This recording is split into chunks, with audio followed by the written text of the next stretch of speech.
To Malawi now, where the number of refugees fleeing violence in Mozambique seems to be rising. This is after an alleged war between the government soldiers and the Frelimo party led by Alfonso Dhlakama.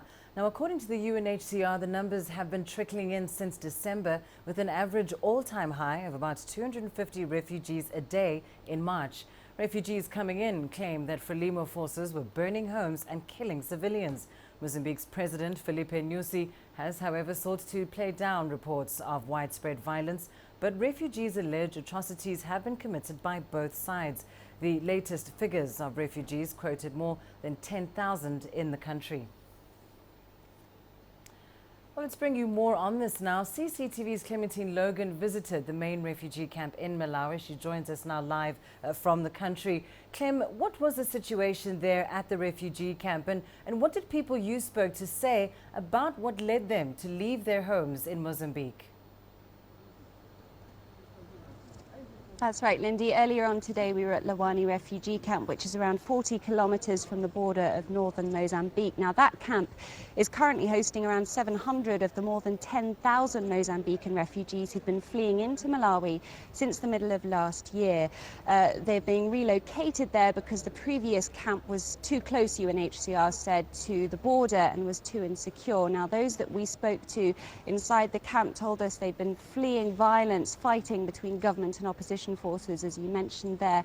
Tensions have been rising since earlier on this year, when the opposition Frelimo pledged to take parts of northern Mozambique from government control. They described to us homes being torched, civilians being caught up in the crossfire and killed. Now, the Mozambican government has tried to play down reports of widespread violence, calling them instead localized disturbances.